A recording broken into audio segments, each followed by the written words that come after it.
The letter arrived on a Tuesday, folded inside a courier's satchel that smelled of frozen pine and a road of considerable length. I read it at the window of my study, with the gorge below ironmark hold invisible under a white sky, and I felt nothing in particular, which was how I had come to read most letters about women. The Eastern Coalition had selected a tribute Omega. Her name was Sable Ash. She was the daughter of a weaver from the settlement of Coldfen, 23 years old, documented as submissive and compliant by the elder who had signed the page. She would arrive before the next moon cycle. The coalition hoped this gesture of goodwill would smooth the long-standing matter of the trade road. I set the letter on my desk beside the others. My second-in-command Bran would want to read it, so I left it in plain sight for him, and then I went to the evening council session and thought about it no more. The Eastern Coalition had smoothed the matter of the trade road 4 times in 5 years. The women they sent were always the same sort, frightened in the careful way of people who have been told to be careful, looking at their feet, grateful for any kindness and expecting very little of it. I pitied them, which was not useful, but I could not help it. I sent them home with a full escort and letters of safe conduct, and they were always relieved to go, though they tried to hide it out of courtesy. I could not blame them for the relief. I had no mate. I had stopped expecting one. My wolf, a gray creature of considerable size and more considerable silence, had not stirred at a woman in 9 years, and after 9 years I had concluded that stirring was no longer among its intentions. I had made my peace with this, or I had decided I had made my peace with it, which is a different thing but often passes for the same thing in the daily governance of a hold. The tribute arrived on a gray afternoon with snow beginning, light and decorative, the kind that looks like effort without committing to it. My steward Ardith brought her into the great hall where I was standing at the fire pit reviewing route maps with Commander Weld. I heard the doors open and I did not look up, because this happens several times a year and the pattern never changed, and I had found it was better to let arrivals settle into the room before I acknowledged them. Then Ardith cleared his throat. It was the small sound that is not his usual sound, not the efficient announcement throat clearing or the discreet interruption throat clearing, but a third variety I could not immediately categorize. I looked up. She was standing in the center of the hall with her travel pack at her feet and her cloak still on. She was not looking at the floor, or at Ardeth, or at the torch sconces, or at any of the things that women brought to this hall tended to find safe to look at. She was looking at me. The gaze was direct, without being aggressive. There was nothing calculating in it, and nothing performed. It reminded me of the way the senior wolves of the pack look at a situation before they decide what it requires. Fully attending, withholding judgment, taking in what is actually in front of them, rather than what they expected or feared to find. I had not received that gaze from anyone in a civilian context in a very long time. She was not what the Eastern Coalition had led me to expect. Not that they had described her in much detail. The letter had said, dark-haired, 23, a weaver, compliant. She was dark-haired. She was clearly 23 or near it. She had the hands of someone who used them for skilled work. The compliant part I had accepted on faith, which would turn out to be my first error in this matter. She was wind-burned from the road, her dress plain and clean, her boots wet at the hem from the last stretch of walking. She had the look of a woman who had arrived from a long distance and was accounting for her surroundings without sentiment. My wolf went quiet. I should say more precisely what that means, because it did not mean what it usually meant. The wolf's usual quiet is a blank thing, the absence of interest, the silence of something that has switched its attention off, because nothing in the room is relevant to it. This was a different quality entirely. This was the silence of something that has turned its full attention to a single point and is not planning to look away from it. The difference is like the difference between an empty room and a room that contains something very still. I noticed this. I set it aside, because a man who has governed 9 years learns not to act on the first thing he notices. I said the words I always said, that she was welcome at Ironmark, that she would be given quarters, that she would be treated with respect. Then I said, and this is where the pattern always proceeded in its predictable direction, that she would present herself formally to the court in the morning, and that the first order of business would be the ceremony of acknowledgement, in which she would kneel before the Alpha King and be formally received into the hold. The hall held the particular silence of a room full of people who are waiting for someone to do the expected thing. She said, I won't be kneeling. The hall held a completely different silence. Commander Weld studied the route map with the focused attention of a man who is determined not to be in this conversation. Ardith looked at a point somewhere above her left shoulder. The guards at the rear doors found the stone floor unexpectedly interesting. I looked at her. "I beg your pardon?" She met my eyes. The gaze was unchanged. "I'm not here as a subject of this hold or as a member of your pack. I'm here as a tribute, an object the Eastern Coalition sent to smooth a trade negotiation they've been unable to close by other means. I didn't choose to come.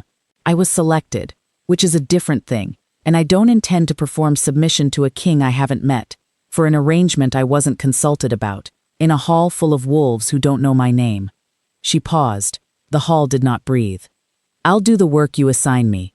I'll follow the rules of the hold. I understand what that means and I take it seriously, but kneeling says something about what I am. It says I am the kind of person whose standing in the world depends on the permission of whoever's in front of them. That's not what I am, so I won't confirm it." I had not been spoken to in quite this way since I was 22 and learning what it meant to hold authority, and even then, it had been by my father, who had 25 years of right to speak to me that way. My wolf was doing the thing I could not name, the attending silence. The quality of something that has found a direction and stopped moving because it has no reason to. I said, "You understand what you are refusing?" "Yes." "And you're refusing it anyway?" "Yes." I considered this for a moment. There was no performance in her position, no gamble, no provocation, no testing of limits for the pleasure of it. She simply meant what she said and was stating it, the way you state a fact about the road conditions or the state of the harvest. Here is something that is true, and I am telling you. I said, "You'll be shown to your quarters. We'll discuss this in the morning." She nodded, not a bow, a nod, picked up her travel pack, and followed Ardith out of the great hall. The route map in front of me had become impossible to read. I dismissed Weld and stood at the fire pit alone for a while, watching the coals, and tried to work out what my wolf was doing and why it was doing it and whether it was anything I needed to act on. It was considerably more than I needed to act on. I did not know this yet. In the morning I called her to the smaller council room rather than the great hall, which was more efficient. I told myself that was why. In the council room, there was a long table and a window with a view of the south courtyard and a hearth that Ardith kept banked through the winter. And it was a room for working rather than for ceremony, and if I was being completely accurate with myself, I chose it because the great hall was where power was performed, and this conversation did not feel like performance. She came without the travel cloak this time. She wore a dark working dress that was clearly her own, and not supplied by the coalition. She had brought her own things, which told me something. She sat down across the table from me without waiting to be invited.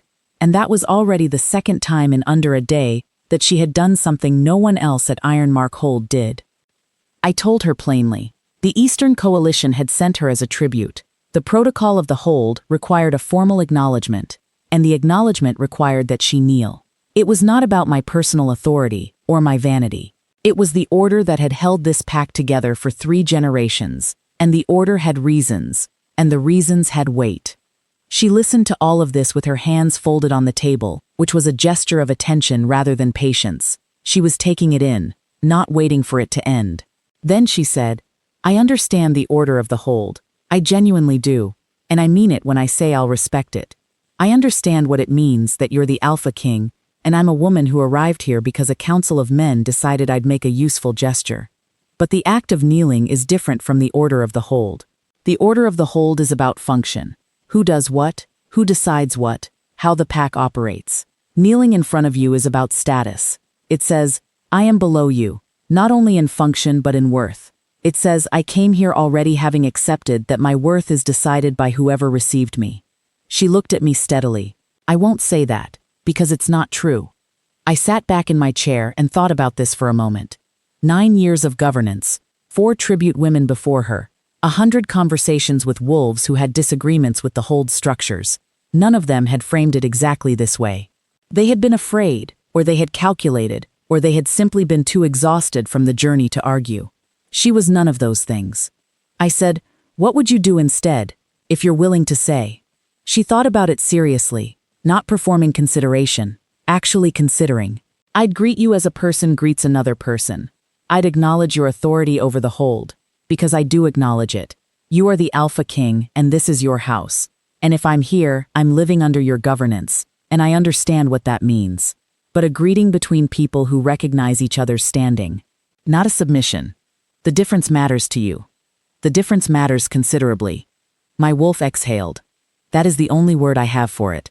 A sound below sound, a physical release, as though it had been holding the same breath for a very long time, and had just, quietly, let it go.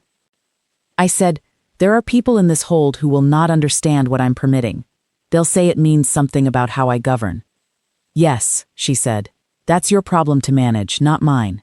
I can tell you what I will and won't do. I can't make your hold understand it. The frankness was striking. It should have been intolerable.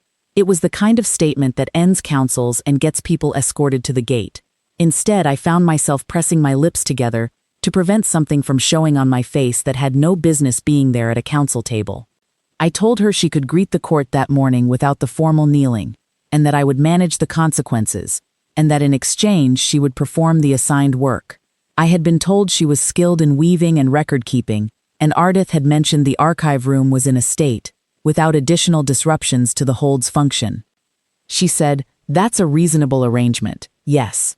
Then she stood and put out her hand across the table. I have been Alpha King of Ironmark Hold since I was 26 years old. In that time, no one has offered me their hand across a council table. You do not offer the Alpha King your hand. You bow, or you keep your hands at your sides, or you kneel, and any of these is appropriate, and none of them is what she did. I took her hand.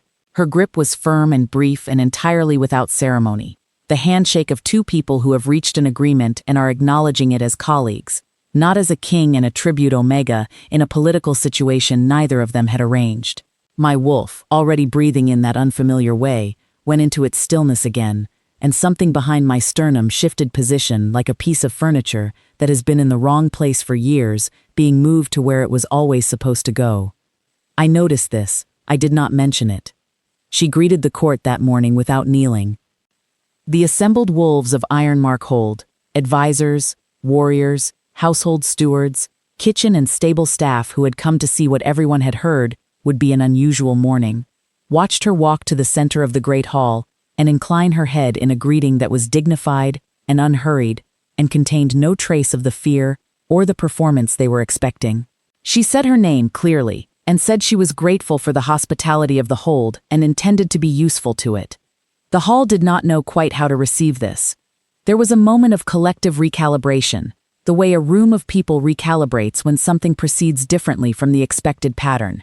Then the recalibration resolved into something that was not hostility and not approval but a kind of watchful attention.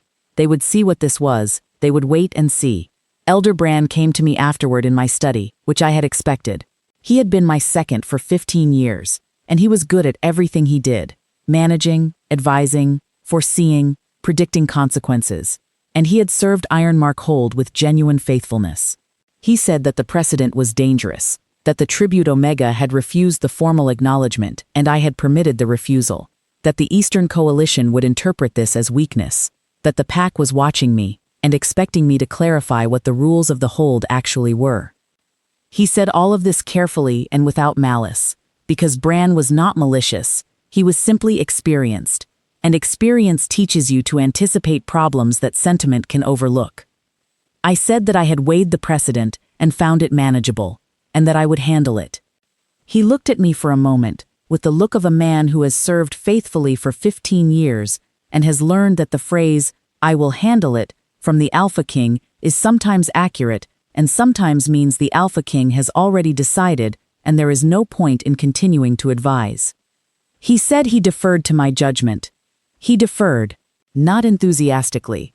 She was given work in the archive room on the second floor, a long room, cold in winter, full of Ironmark's records from 3 centuries, which had been Ardeth's secondary responsibility and consequently had not been managed well, because Ardeth's primary responsibility was people, and he had all the gift for that and none for documents.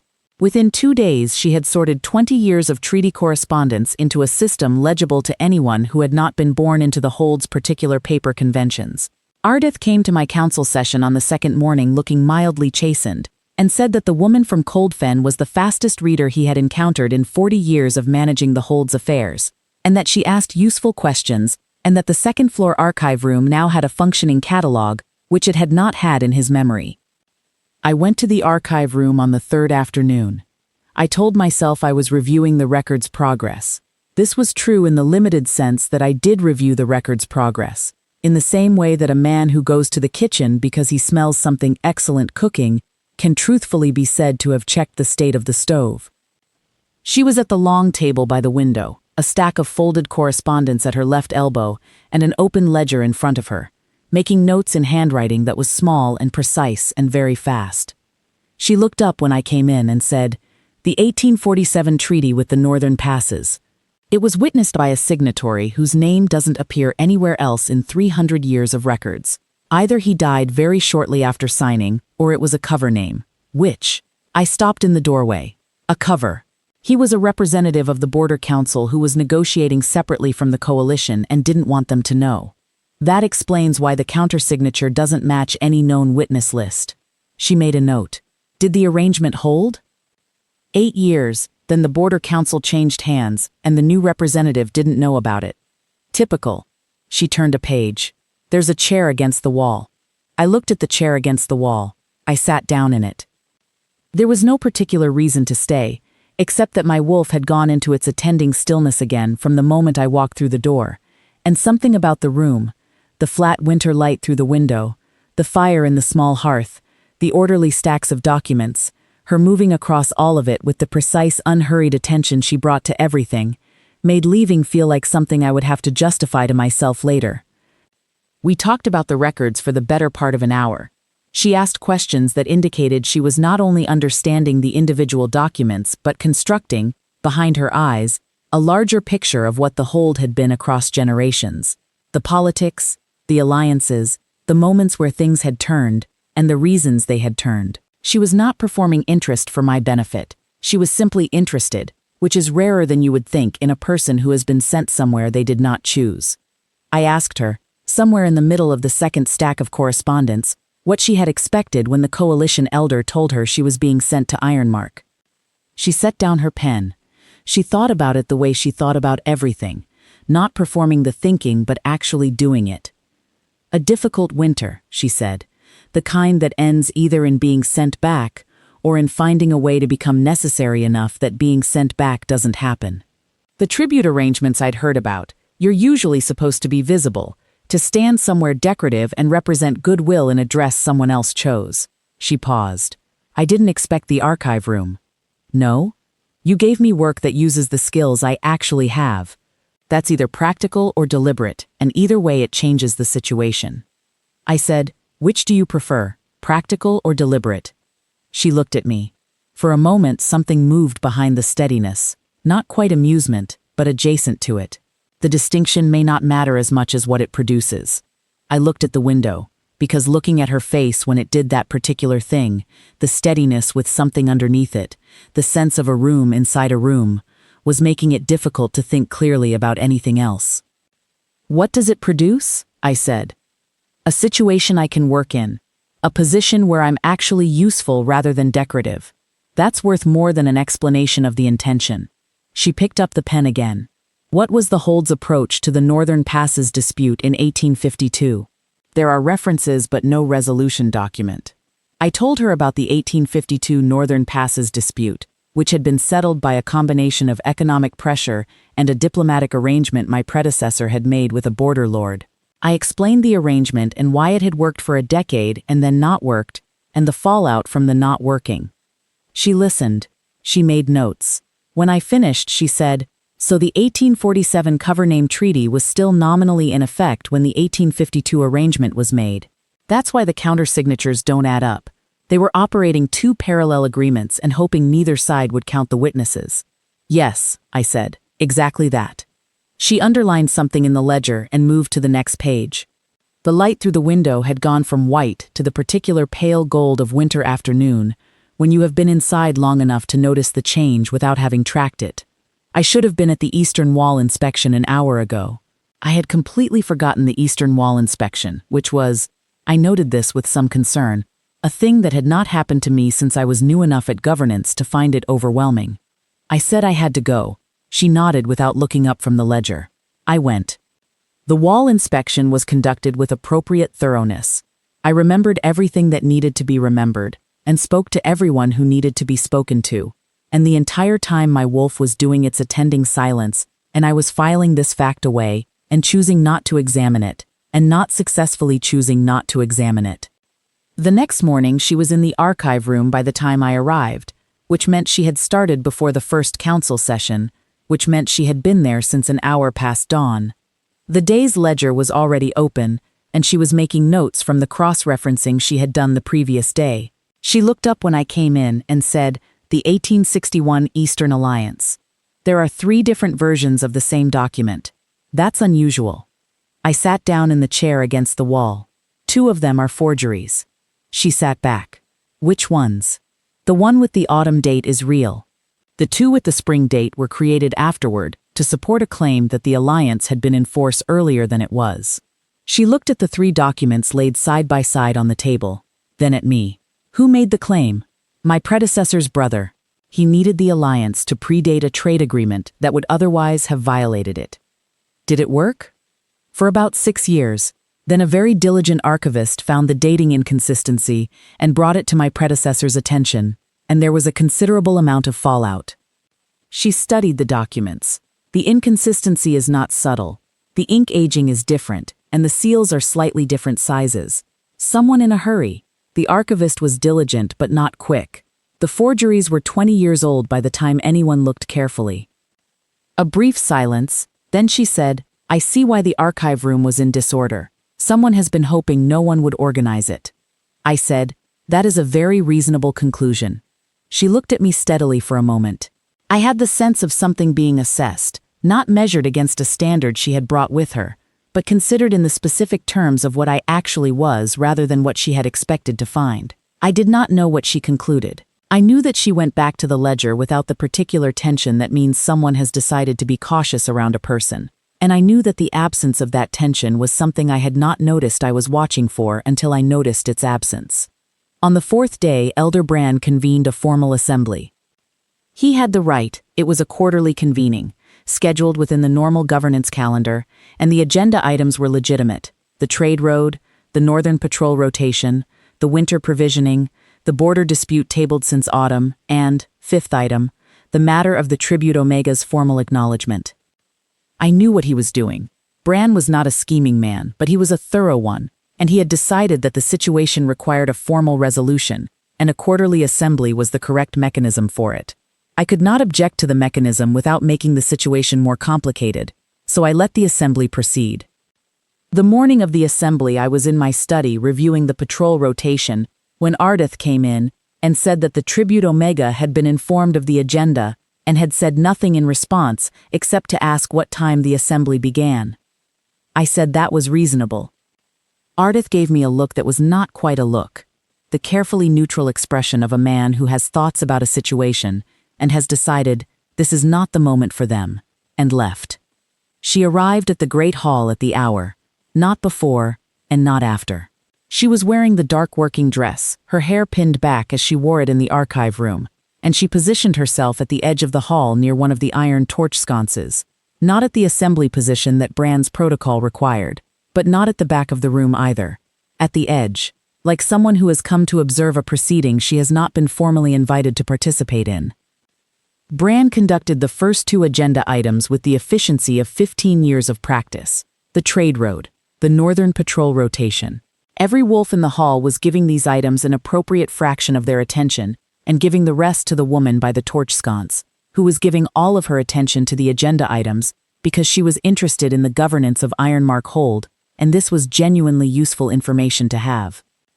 Then Bran set aside the patrol rotation notes and turned to address the hall. He said that the matter of the Tribute Omega's formal acknowledgement would now be addressed. He said that the authority of the Alpha King over the Hold was expressed through certain required protocols, and that the formal acknowledgement was among the most fundamental of these, and that a Tribute Omega arriving in the Hold was required by the order of the Pack to present herself formally before the Alpha King and the court. He said this clearly, and with the measured weight of a man who is not making an argument but stating a principle. Then he said her name.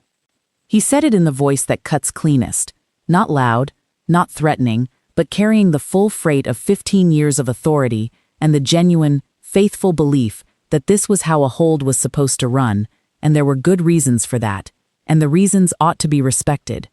He said the hold was watching. She looked at him. There was nothing in her face that was not already there. No flinch, no defiance manufactured for the audience, no performance of courage. The same quality she'd had standing in the hall on the first evening, attending and composed, as though she'd already worked out the most important things about herself and was simply present to see what the world would do about it. He said, "Present yourself." She said, "I'm here." He said, "Kneel." The great hall was without a single sound. The fire in the central pit burned without crackling. The wolves of Ironmark hold, 200 years of history, 3 generations of Alpha Kings, a pack that had held this ridge through 7 wars and 4 long winters, and the slow patient work of governance across decades, were entirely still. She said, "No," and both my wrists caught fire. I cannot describe it more accurately than that. A heat, sudden and complete, running from both wrists up to the shoulder simultaneously, as though someone had pressed a brand to both wrists at the same moment, and I looked down, and the mate mark was blazing on my left wrist, fully formed, gold, unmistakable, the mark that every wolf in this hall had been born knowing the name of. Not the dormant gray suggestion it had been for 9 years, not a question or a possibility. The real thing, awake, declared, impossible to argue with. Across the hall she had gone absolutely still. I could see her wrist from where I stood. The matching mark was blazing there too, and she was looking at it with an expression I had never seen on her face, all the steadiness still there, intact, but underneath it something open and unguarded, something that had arrived before she could decide what to do with it. The hall did not make a sound. I walked across it. There was nothing to decide. Bran stepped back. Not a retreat, a recognition. The crowd parted the way wolves part for something that is older than their arrangements, that outranks their agendas. I walked the full length of the great hall, past the fire pit, past the long assembly table, past every watching face, and I stopped in front of her and looked at the mark on her wrist. It was still blazing, gold, clear, certain. She looked at it too. For a long moment we both looked at it. Then she looked up at me. She said quietly, "Well, there are words for the moment a mate mark declares. I have heard them since I was a child, learning what the pack was, and what it meant, and why the bond mattered above other things. None of the words I had grown up with were adequate to the specific quality of that moment. The two of us in the great hall with 200 wolves watching, and the mark burning on both our wrists, and her looking at me with the same direct gaze she had turned on me the first evening when she walked through the doors, except that now I could see further into it, and what was further in was something I did not have a word for either. I said yes. She looked at the mark again, then at me. The steadiness was still there. It would always be there. I was beginning to understand. It was not a performance or a defense. It was simply what she was made of, and I was going to spend a very long time learning all the ways it expressed itself. She said, "I still don't kneel." What? The warmth that moved through me at that. I have looked for the right word for it many times since and have not found one that covers it. A door opening onto a room I hadn't known was inside the house. A room that was already lit, already furnished, that had been waiting with considerable patience for someone to open the right door. My wolf, which had been in its attending silence since the first evening, made a sound I had never heard it make in 9 years of silence.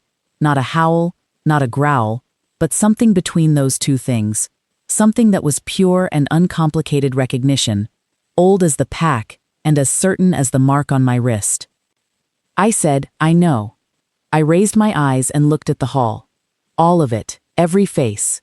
Bran at the assembly table, Ardith at the far wall with the expression of a man who has just revised his assessment of several things at once. Weld at the east door. The household staff who had come to watch what everyone had said would be a formal confrontation. The warriors. The wolves who had been born at Ironmark and the wolves who had come across long roads and stayed because it was a place worth staying. I said, "Her name is Sable Ash. She is my fated mate. She is the Luna of Ironmark Hold. Bran went down on one knee.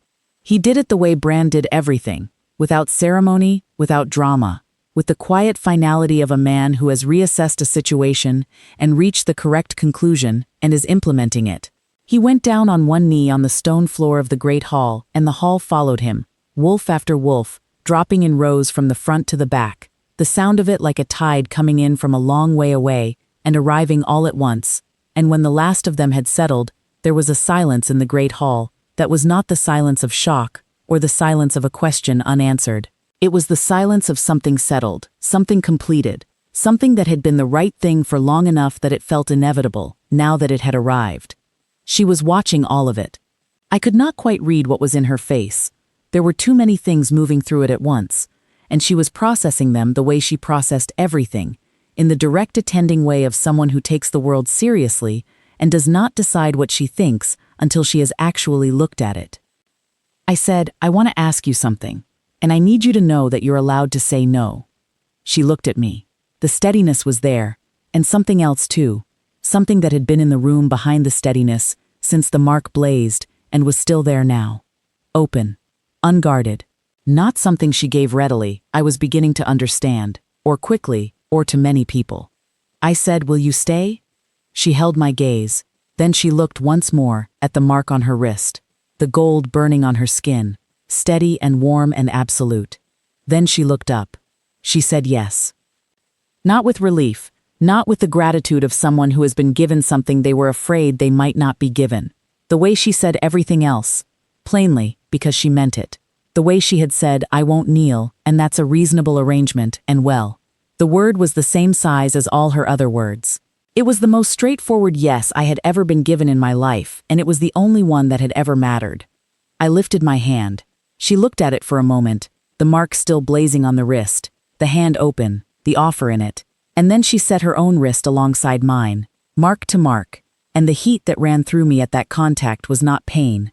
It was recognition, the feeling of something that has been functioning without its necessary counterpart, finally understanding what the counterpart is.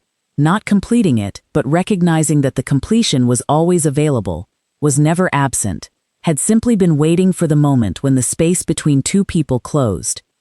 Behind us, the hall remained bowed, Bran on one knee on the stone floor, reassessing the last 4 days with the speed of a man who is very good at his work and does not let the past govern him longer than it needs to.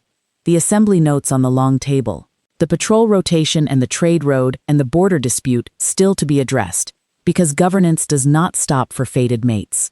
This was something she would understand, I already knew, because she had been asking useful questions about the 1847 treaty and the northern passes, and would ask useful questions about the patrol rotation too when I explained it to her. That evening I went to the archive room.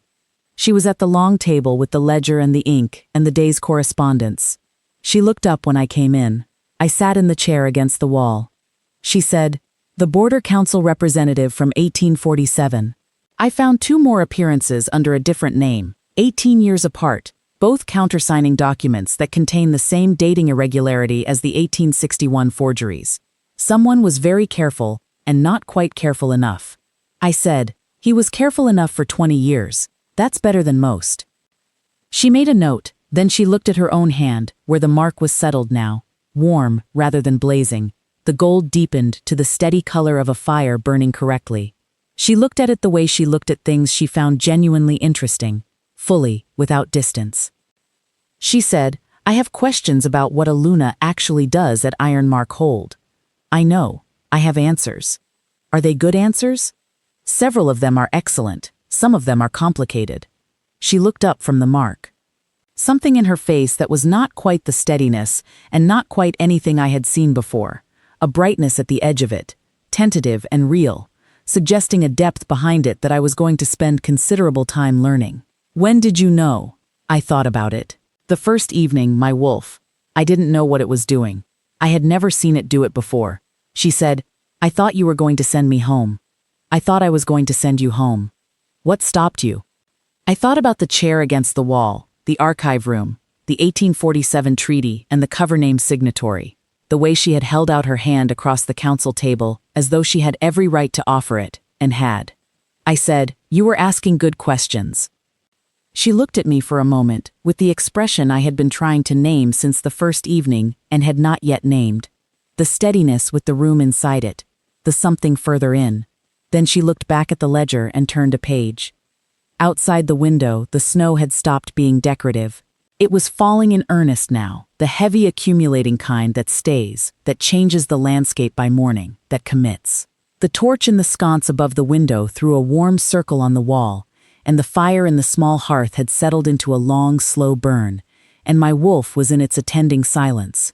But it was not the waiting silence anymore. It was the silence of something that has found what it was attending for and has no reason to look anywhere else. She said, without looking up. Does the patrol rotation affect the archive schedule? In winter, yes. The Northern Patrol comes through twice a week and the couriers are on that rotation. Then I need to plan the correspondence sorting around the courier days. What are they? I told her the courier days. She made a note. She turned another page. The letter I sent to the Eastern Coalition elder 2 weeks later was written carefully, because she did not want me to write it in anger, and she was right, that anger produces poor governance, and poor governance is something you carry with you longer than the letter takes to travel.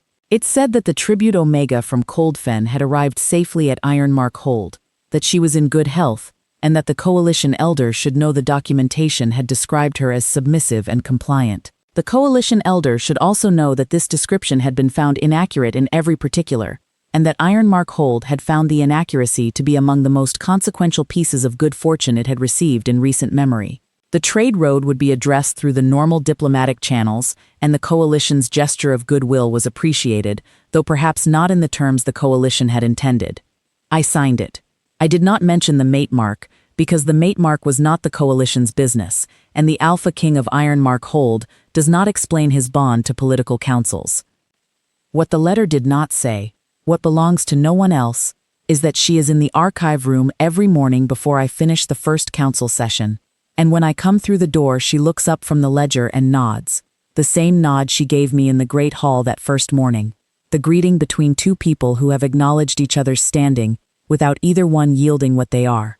That the chair against the wall has been moved, by gradual and unacknowledged degrees, somewhat closer to the long table, until it is now adjacent to it, which is either because the room needed reorganizing, or because proximity is its own kind of governance, and I have decided it is not worth resolving the question. That my wolf, which was silent for 9 years, has found its voice again, not the loud voice of a young alpha establishing territory, but something quieter, the voice of a creature that is at home in its own house. She didn't kneel. She didn't break. She stood in the great hall with the mark blazing on her wrist and 200 watching wolves and said yes, because she meant it. And she meant it in the same plain, unhurried way she had said I won't kneel. I had thought, for 9 years, that the bond was something you waited for and it either arrived or it did not. And if it did not, you made your peace with that and governed well regardless. I had not considered the possibility that it could arrive in the form of a woman who looks you in the eye and tells you what she will and will not do, and that what moves the wolf is not submission, but the discovery that you cannot move her, that she is made of something that holds its shape even when you apply everything you have to it. Someone should have told me. Some things have to be learned by sitting in a chair against the wall watching a woman make notes in a ledger and understanding, with complete and unargued certainty, that you have no intention of leaving.